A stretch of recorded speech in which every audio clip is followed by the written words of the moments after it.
ఇక పీపీపీ విధానంలో 1307 కిలోమీటర్ల రోడ్ల అభివృద్ధి, డిపిఆర్ తయారీకి టెండర్ల పూర్తి, 7 ప్యాకేజీలకు 3 సంస్థల ఎంపిక. ఇక రాష్ట్రంలో ప్రభుత్వం ప్రైవేటు భాగస్వామ్యం పీపీపీ విధానంలో అభివృద్ధి చేయాలనుకుంటున్న ఆర్ఎండ్బి రహదారులకు డిపిఆర్ రూపొందించే సంస్థల ఎంపిక టెండర్ల పూర్తయింది. 1307 కిలోమీటర్ల మేర 18 రాష్ట్ర రహదారులను పీపీపీ విధానంలో అభివృద్ధి చేయాలని నిర్ణయించారు. ఇక వీటిని 7 ప్యాకేజీలుగా విభజించి టెక్నో ఫిజిబిలిటీ స్టడీ, డిపిఆర్ తయారీకి సలహా సంస్థల ఎంపికకు టెండర్లు ఆహ్వానించారు. ఇందులో 3 సంస్థలు బిడ్లు దక్కించుకున్నాయి. ఏడాదిలో డిపిఆర్ తయారీ. ఇక 1, 3 ప్యాకేజీలను ఎల్ఎన్ మాలవ్య సంస్థ దక్కించుకుంది. ఇక 2, 4, 5 ప్యాకేజీలను లీ అసోసియేట్ L1గా నిలిచింది. ఇక 6, 7 ప్యాకేజీలను ఏసిస్టమ్ సంస్థ దక్కించుకుంది.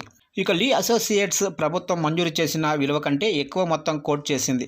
దీంతో ప్రభుత్వం పేర్కొన్న ధరకే డిపిఆర్ సిద్ధం చేయాలని ఇంజనీర్లు కోరుతున్నారు. ఇందుకు ఆ సంస్థ సమ్మతించకపోతే ఆయా ప్యాకేజీలలో L2గా నిలిచిన గుత్తేదారులకు అవకాశం ఇవ్వనున్నారు.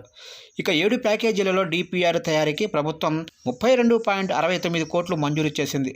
ఇక టెండర్ దక్కించుకున్న సలహా సంస్థలు సాధ్యాలపై ఏడాదిలో అధ్యయనం పూర్తి చేసి డిపిఆర్ సిద్ధం చేయాలి.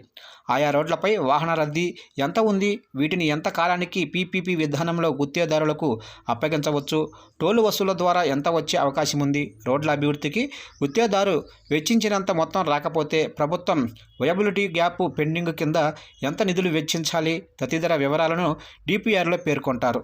ఇదంతా పూర్తయితే వచ్చే ఏడాది ఎంపిక చేసిన రోడ్లను పీపీపీ విధానంలో అభివృద్ధి చేస్తారు.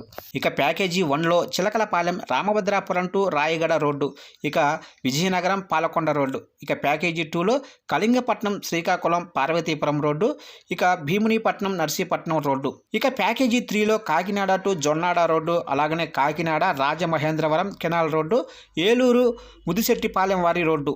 ఇక ప్యాకేజీ 4లో Narsapuram, Aswaraopeta road, Eluru, Jangareddygudem road, Guntur, Parchur road. ఇక ప్యాకేజీ 5లో గుంటూరు టు బాపట్ల రోడ్డు, మంగళగిరి, తెనాలి, నారాకోడూరు, ఇక బెస్తవారిపేట, ఒంగోలు రోడ్డు. ఇక package 6లో Rajampet to Gudur road, తర్వాత ప్యాపిలి, బనగాలపల్లి రోడ్డు. ఇక ప్యాకేజీ 7లో దామాజీపల్లి, తాడిపత్రి రోడ్డు, జమ్మలమడుగు, కొలిమిగుండ్ల రోడ్డు, అలాగనే సోమాదేపల్లి, హిందూపురం, తూముకుంట రోడ్డు.